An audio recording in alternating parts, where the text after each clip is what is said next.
கடவுள் இருக்கிறாங்க நீங்க யாருனாலும் எனக்கு ப்ரூவ் பண்ணீங்கன்னா நான் உங்களுக்கு இவ்வளவு தங்கம் கொடுக்க போறேன். ஆனா நான் உங்களுக்கு எல்லாமே கடவுள் இல்லைன்னு ப்ரூவ் பண்ணிட்டா நீங்க எல்லாமே இவ்வளவு சேர்த்து எனக்கு இவ்வளவு தங்கம் நீங்க கொடுக்கணும் ஒரு சவால். இவரு ரொம்ப உறுதியான சார்வக்கரு. போன இடத்துல எல்லாமே கடவுள் இல்ல இல்ல இல்லன்னு ப்ரூவ் பண்ணி வந்துட்டாங்க.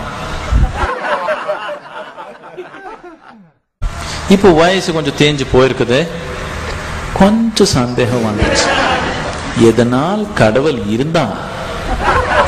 உலகத்துக்கு எல்லாமே கடவுள் இல்லைன்னு ப்ரூவ் பண்ணி ஆச்சு. எதனால் கடவுள் இருந்தா அங்க போனப்போ அவன் என்ன சும்மா விட போறானா? என்ன பண்ணிடுவானோ, எந்த மாதிரி நரக்கத்துல போட்டுடுவானோ? கொஞ்சம் பயம் வந்துருச்சு.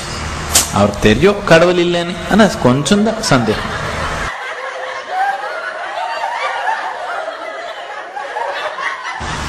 கௌதமர் அவர் பார்த்து இருக்கிறாங்க சொல்லிட்டான்.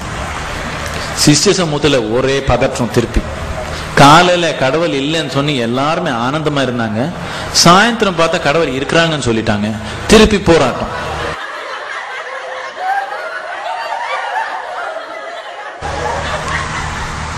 இப்போ என்ன இப்படி புத்தர் விளையாடுறாங்களா? காலையில இல்லைன்னு சொல்றாங்க, சாயந்தரம் இருக்கிறாங்கன்னு சொல்றாங்க. எதுக்குன்னு இன்னொருத்தர் உங்களுக்கு எதே சொன்னா சரி.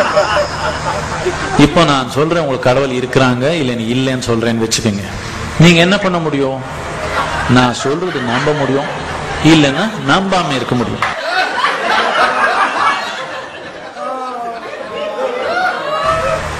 இந்த பாதி பேர் இவர் சொல்றதுதான் உண்மை சொல்லிக்கலாம், இந்த பாதி பேர் இவர் சொல்றது பொய் நினைச்சுக்கலாம்.